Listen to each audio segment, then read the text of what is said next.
What is up, all my fellow weebs and weebettes? It is AnimeALX back again with another build video. I'm sorry I didn't post a build video in like 2 weeks, but that's because the last 2 weeks I was dealing with a funeral. I was attending a funeral, and then last week I just didn't. I was just kind of busy with other personal things. But we are here now, and I am going to try to make a double upload this week. And for the first of the double uploads, we have the best greatsword builds before Sunbreak. Anyways, let's kick off this lovely build video with the Dark of Night greatsword, which is the Nargacuga greatsword. This is going to be your best greatsword build before Sunbreak. It's going to grant you the highest DPS than the other builds on paper, that is. Obviously, your skill is another determining factor, but here we have is the Dark of Night. And for our ramp up skill, we got the attack boost 3, taking our attack up to 188. The element's none, affinities 35%, and we also get a 2 slot. For this build, you are going to need a talisman that will give you attack boost level 2 and a level 2 decoration slot for a level 2 jewel. Mine comes with a level 3 and a level 1, so I just fit brace jewel level 1 in the extra slot, but that's kind of for you and what you want to put in there. Anyways, we are rocking 4-piece Valstrax helm and the Ingot Greaves S legs. The reason why we're not using 5-piece Valstrax helm is because with the Ingot legs, or with the Ingot Greaves, we get a level 2 crit boost and a level 2 attack boost, which rounds us up to level 4 attack boost with our Tempest Talisman. And at 70% health, our Dragon Heart will proc, giving us 5% increased damage, and then it will stack on our attack boost 5% increased damage. So it will basically equal out to Dragon Heart level 5, only we get more raw. So it all works out. You will need 3 Charger Jewels, or yeah, 3 Charger Jewel 2s, 3 Grinder Jewel 1s, 3 Critical Jewel 2s, and then I just use a Brace Jewel 1s for all them pesky longsword players at me when you are in the multiplayer hunt, so you won't get flinched out. And with all that being said, that is it for your best greatsword build. Also, I would like to say, you can use whatever switch skills you want. I use Rage Slash, but if you like True Charge Slash, then use True Charge Slash. It's all good. Anyways, coming over to the anti-healer greatsword build is going to be the first of 2 side grade options. Disclaimer, I did not make any status greatswords. One, I didn't have enough time to, and 2, status greatswords aren't really that great, and you're pretty much going to be stuck with the other 2 greatswords on this list, or these 3 greatswords that I'm about to show you on this list. Anyways, coming back to it, we are using Tigrex's greatsword. The reason why we are using Tigrex's greatsword is because it has more raw than Nargacuga's greatsword, and for this build it works out well, and it will basically give you some really high numbers. And the reason why we use this is because if you have a healer on your team, they're going to heal you outside of Valstrax Soul, or it's going to be really hard, or Valstrax Soul, they're going to heal you out of Dragon Heart, and it's going to be really hard to maintain that Dragon Heart resuscitate boost. So this way you get to have consistent damage. That's the reason why you use this. This is the Tigrex greatsword. We have 218 attacks, and for a ramp up skill, we got attack boost 3. The reason why we use this is because this is essentially better than affinity boost 2 and brutal strike for the build. Sadly, unlike other Tigrex weapons, we can't even get Silkbind boost, which would actually be the best ramp up skill for this. or this case scenario, but sadly the Greatswords or Tigrex's Greatsword doesn't get that option or get that option to build into. For our one slot, we have a Satiated Jewel in there. That one was kind of free, so use this one slot to whatever you see fit. Anyways, we are using the Kaiser Crown, which will give us level 3 crit eye, level 1 crit boost, and it'll give us a level 1 slot where we just fit in steadfast jewels, and I will get into the jewels at the end. Then we use the AnimeALX for level 2 focus. The level 1 marathon runner doesn't matter. Then we use Valstrax's braces. You know, that's kind of obvious. Level 2 weakness exploit with level 2 slot is just too overpowered. Anjanath Coil S, which is our trusty coil. And Ingot Greaves S, and our Fatal Tempest Talisman is our weakness exploit level 1 and Wirebug Whisper level 1. But all you really need for this build is a level 1, or just a level 1 weakness exploit with a level 2 decoration slot, or level 1 focus with the level 2 decoration slot, or level 1 crit boosts with the level 2 decoration slot. Any combination of that works for this build. We have an extra, and well, the extra 1 slot doesn't even really matter, because for this extra 1 slot I put in the brace jewel, but then I had another extra 1 slot, and so that, you know, just use it as you see fit. Anyways, for this build, I'm using 3 steadfast jewels, so we get max stun resistance, so we don't get stunned to all heck and back by like All Mother, Narwa, and Apex and Ogre and stuff. We use 3 grinder jewels because speed sharpening, 1 sharp and done, pretty great.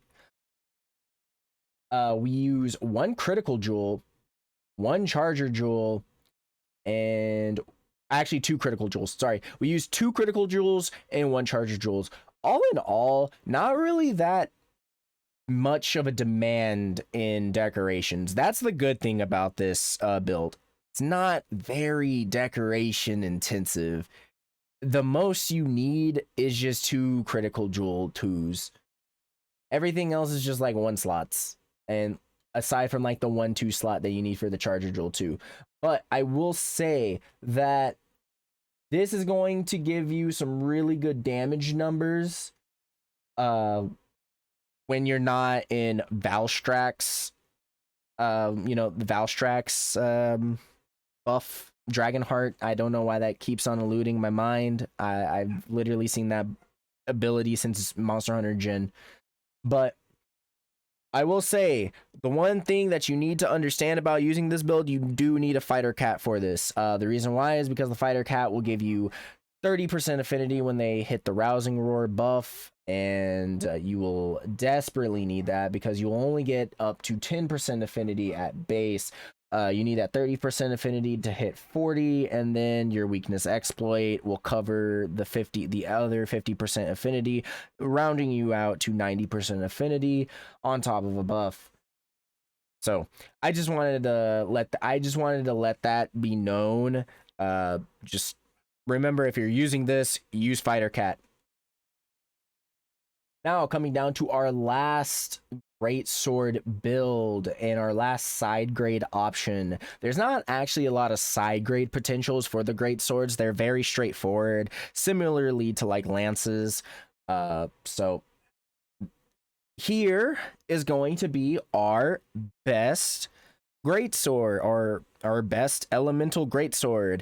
The other elements of Greatswords aren't that great. The only one that stands out, however, is the abominable Greatsword, which is Goss Harag's Greatsword, which is the Ice Greatsword. The reason why it is kind of phenomenal, the reason why you basically want to seek this out is because not only it has a crap ton of ice element for its weapon type, you also have 230 attack. That is quite insane. That is higher than our last Greatsword on the list. However, you do get negative 15% affinity, so you will have to try to overcome that. For our ramp up, our rampage slots, we put in Ice Boost 3, and for our buildo, we got the Kaiser Crown, which is going to be pretty standard. It's going to give us 3 levels of crit eye, 1 level of crit boost. We are using AnimeALX. You know, we're using Valstrax braces, Anjanath Coil S, and then the only thing that is different between this build and the previous build is actually we're using Hunter Greaves S, because we could not have any room to slot in Ingot Greaves. If you have any room to slot in Ingot Greaves, I recommend you do that and then just move the Charger Jewel down. But I will say you need a very specific talisman for it just to make it all work. I didn't have that specific talisman, so I had to use a backup talisman, which kind of gives me the same gist of what we're going for. Anyways, our Fatal Tempest talisman that we are using is an attack boost level 3 talisman with 2 level 1s. You might not have this talisman, and if you do not, then the best thing you can really hope for is just slotting in whatever just whatever talisman that you have, or in this case, if you follow this build, just fully 100% copy in this build, then you will need like an attack boost talisman that will give you 2 level 1 slots. So, moral of the story, try to increase your attack boost as high as you can. Anyways, with this build, for the 2 slot in the sword, we are slotting in a critical jewel, and you will need 2 critical jewels for this build, because that will round it up to level 3s thanks to the Kaiser Crown. You will need a 1 charger level jewel level 2, which we put in our Hunter Greaves S, which will get rounded out to level 3 focus thanks to the AnimeALX. The Valstrax braces, you need 1 tenderizer jewel alongside them, so it rounds out to level 3 weakness exploit. And that is actually about it. You just need 2 crit jewels, a tenderizer jewel, and a charger jewel. I believe this is a little bit more demanding than the previous build that I just showed you, but honestly, comparatively to other weapons, it's not that bad. And for the 1 slots in your Anjanath Coil, Anjanath Mail, and Kaiser Crown, I basically just put in the Frost Jewel level 1s to get our ice attack to level 5, and that is about it. Sadly, however, we have speed sharpening level 2. I know that's a bummer. Obviously, the best case scenario would have been an attack boost level 3 with 3 level 1 slots, but that'd be way too specific and way too hard to get and take a long time to grind, unless you are on PC and you can just mod it in. But I would like to say you do get blue sharpness, but despite the blue sharpness, you get like a whopping amount, like you get 298 raw attack on top of 37 ice element. You get 0% affinity. Now, I will say you definitely need to use a fighter cap for this, so you can get up to 80% affinity. I know it's not going to be close to 100, but it's the closest that you will get with this build.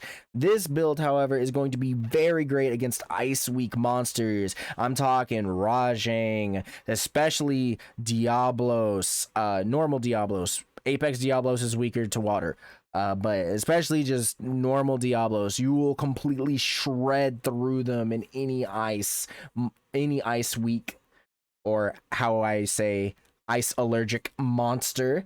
You will basically just shred through them like butter, especially with this whopping level 7 attack boost and level 5 ice attack. Anyways, I hope you guys enjoy the build video. I will try to get another one out as soon as possible. But with all that being said, please check out my previous build videos. Please check out my future ones and other future videos on this channel. And check me out on twitch.tv/AnimeALX. The links will be all down in the description. And check me out on Discord. With all that being said, peace out, all my fellow weebs and weebettes, and see you in the next one.